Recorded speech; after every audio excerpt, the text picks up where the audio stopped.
राजीव, आपसे ही शुरू कर रही हूं क्योंकि कल ममता बनर्जी ने भी लिस्ट जारी कर दी है। टीएमसी की इस फर्स्ट लिस्ट में 291 उम्मीदवार, और सबसे जो अहम सवाल था कि क्या शुभेंदु अधिकारी की तरह 2 ही सीटों से क्या वो भी चुनौती देंगी अधिकारी को, लेकिन इस बात से साफ इनकार कर दिया है और नंदीग्राम से नहीं बल्कि भवानीपुर से ही जो है चुनाव लड़ती यहां पर नजर आएंगी।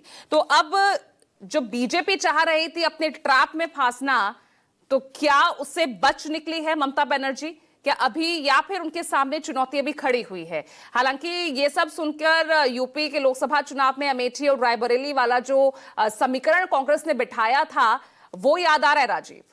देखिए पूजा, भवानीपुर जब विधानसभा चुनाव ममता बनर्जी ने लड़ा, वो कालीघाट का मंदिर और वहां पर जहां पर उनका निवास स्थान है, जहां वो इतने सालों से रहती हैं, वहां वो इलाका भवानीपुर विधानसभा क्षेत्र, वहां से उन्होंने 2011 में चुनाव लड़ा, 16 में चुनाव लड़ा, 21 में वो वहां से चुनाव नहीं लड़ी, टीएमसी के दूसरे कैंडिडेट लड़े, वो भी जीते।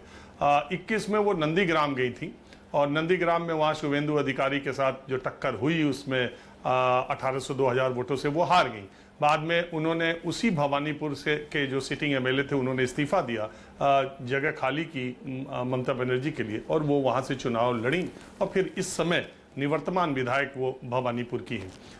वो उनका कार्यक्षेत्र है, कार्यक्षेत्र तो पूरा बंगाल है लेकिन वो उनका घर है, इसलिए वहाँ पर वो स्ट्रांग है, अच्छे मतों से जीतती रही हैं। उनकी पार्टी, वो नहीं भी लड़ी तो उनकी पार्टी भी जीती। और भवानीपुर इंटरेस्टिंग इसलिए हुआ गया कि शुभेंदु अधिकारी को उतार के भारतीय जनता पार्टी ने उन्हीं की माद में उनको उभरने की कोशिश की है, जैसा मैंने पहले आपसे बताया, मनोवैज्ञानिक दबाव बनाने के लिए। और इंटरेस्टिंग बात यह भी है कि पश्चिम बंगाल के जिन विधानसभा सीटों पर एसआईआर के बाद सबसे ज्यादा वोट कटे हैं उसमें भवानीपुर भी है। 47,000 वोट कटे हैं भवानीपुर में एसआईआर के बाद। तो अब इससे लड़ाई और रोचक होती है। वैसे मैं खुले तौर पे ये बात आपसे कह सकता हूं कि भवानीपुर के आसपास के इलाकों में ममता बनर्जी का इतना दबदबा है, टीएमसी का इतना दबदबा है कि वहां के लोग, सामान्य लोग शायद माइक पर बोलने से बचते। पश्चिम बंगाल में ज्यादातर लोगों की स्थिति ये है। और खास बात यह है कि पश्चिम बंगाल में आपको गिनती के लोग मिलेंगे जो किसी न किसी पॉलिटिकल पार्टी से एफिलिएटेड ना हो, उनका झुकाव या वो कार्यकर्ता या काडर ना हो, ऐसे बहुत कम लोग हैं। न्यूट्रल लोग यहाँ है ही नहीं। वो कल मेरे कार्यक्रम में बड़ी अच्छी बात एक सामान्य से आदमी ने कहा। उसने कहा कि न्यूट्रल में तो गाड़ी नहीं चलती है तो आदमी कैसे न्यूट्रल रहेगा। पश्चिम बंगाल में कोई न्यूट्रल नहीं। तो आपको ऐसे लोग सड़कों पर या आम लोग बोलते नहीं मिलते हैं, लेकिन फिर भी 47,000 वोट का आंकड़ा जो है वो एसआईआर के बाद कटा है। और मैं आपको दूसरी सच्चाई ये बताता हूं कि जब मैं अभी एसआईआर की प्रक्रिया हो रही थी और जब मैं पश्चिम बंगाल आया था, तो भवानीपुर ही वो विधानसभा क्षेत्र है जहां मैंने हर 50-100 कदम पर टीएमसी का स्टॉल देखा था। और वहां की वोटर लिस्ट को लेकर के टीएमसी ने एक एक आदमी की मैपिंग करके उसका एसआईआर फॉर्म भरवाना। भवानीपुर ही वो क्षेत्र था जहां पर एसआईआर फॉर्म का एक पूरा का पूरा बैनर, पोस्टर, होर्डिंग्स लगी हुई थी एसआईआर फॉर्म का फोटो स्टेट की, और उसमें एक एक तरीके से, और बीएलओज के नंबर सार्वजनिक तौर पर लिखे गए थे।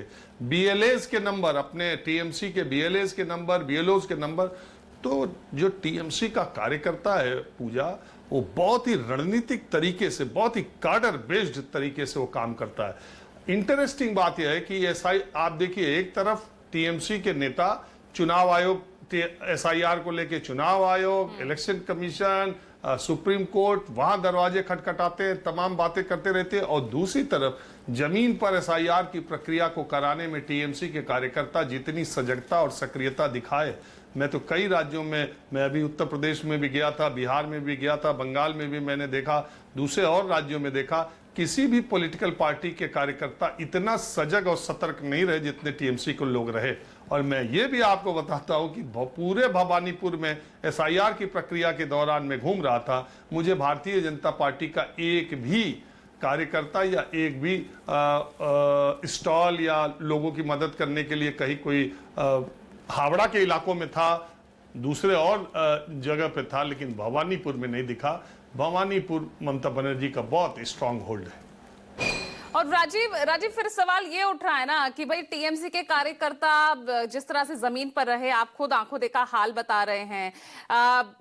टीएमसी पर आरोप ये है कि जो यहाँ के प्रशासनिक अधिकारी हैं, पुलिस है, वो टीएमसी के जो है हक में उन्हीं के फेवर में जो है काम कर रहे हैं। उसके बाद ये भी आरोप लग रहे हैं। और फिर 47,000 तो सिर्फ भवानीपुर का कह रहे हैं, उसके बावजूद भी जो है 60 लाख नाम कट जाते हैं और प्रशासनिक अधिकारी और इनका तबादला हो जाता है।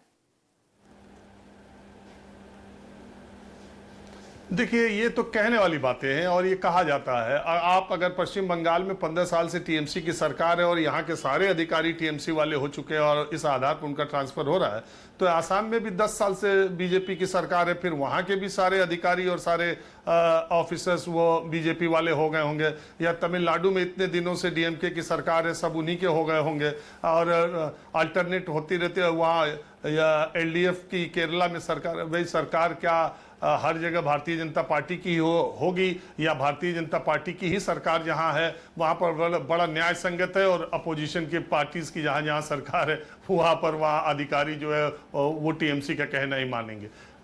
Akhil Bharatiya all India cadre के अधिकारी होते हैं। निश्चित तौर पर जिस पार्टी की सरकार होती है उसका प्रभाव रहता है, इससे भी इनकार नहीं किया जा सकता। अखिलेश यादव ने सवाल उठाया, 10 साल हो गए बीजेपी की योगी सरकार में, देखा जाएगा जब चुनाव आयोग का वहां पर चुनाव आचार संहिता होती है तो उस दिन डीजीपी और होम सेक्रेटरी और तमाम बड़े अधिकारियों का ट्रांसफर होता है कि नहीं होता है, और होता है तो फिर किन लोगों को उस जगहों पर लाया जाता है। ये सारे लोग जो ट्रांसफर होकर के आए पिछले 15 वर्षों से पश्चिम बंगाल काडर के ही हैं। देखिए, अधिकारियों को राजनीति से इससे दूर रखा जाना चाहिए और इस तरह की लेबलिंग से फर्क पड़ता है। मैं मानता हूं कि जब ये व्यवस्था ऐसे नहीं बनी है तो ये कह देना कि कहीं बीजेपी की सरकार है, कहीं टीएमसी की सरकार है, प्रभाव उनका रहता है, इसमें कहीं कोई दो राय नहीं। और कलकत्ता और पश्चिम बंगाल में पिछले 2006, 11, 16, 21, 26 ये 5वां इलेक्शन है विधानसभा का जो मैं कवर करने के लिए आया हूं। पूजा, मैं जब 2006 में आया था तब भी मैंने देखा था कि गांव-गांव में आज जो सीपीएम इतनी कमजोर हुई है, गांव-गांव में ब्लॉक लेवल पर, डिस्ट्रिक्ट लेवल पर उनका काडर एक पैरेलल एडमिनिस्ट्रेटिव व्यवस्था थी सीपीएम की जमाने में। इससे जो लोग आए होंगे जिन्होंने गांव और शहर से लेके वो देखा होगा, तो सीपीएम का काडर गांव से लेके शहर तक उनका ऑफिस था और आम जनता किसी भी सरकारी कर्मचारी के ऑफिस में नहीं, बल्कि सीपीएम के पार्टी जो सेक्रेटरीज होते थे, village secretary, block secretary, district secretary, उनको किसी भी जिले के डीएम और एसपी से ज्यादा ताकतवर मानते थे। और तभी ये लगता था कि इतना बड़ा काडर का स्ट्रक्चर है, इनको हरा पाना बहुत मुश्किल है। लेकिन हुआ क्या, जब जनता पलटना चाहती है ना तो आपका सारा कैडर धारा का धारा रह जाता है। हुआ क्या कि एक महिला ने पूरे उस कार्डर को ध्वस्त कर दिया और जनता ने थंपिंग मेजॉरिटी से ममता बनर्जी को 2011 में लाने का काम किया। और अब मैं जब उन जगहों पर जाता हूं तो वही सीपीएम के जो दफ्तर थे वहां टीएमसी का झंडा लहरा रहा होता है। तो एक बहुत बड़ी जनसंख्या ऐसी है पश्चिम बंगाल में राजनीतिक कार्यकर्ताओं और राजनीतिक लोगों की जो सत्ता के साथ ही तुरंत पार्टी बदलते हैं। जैसे सत्ता बदली वैसे उन्होंने पार्टी बदली।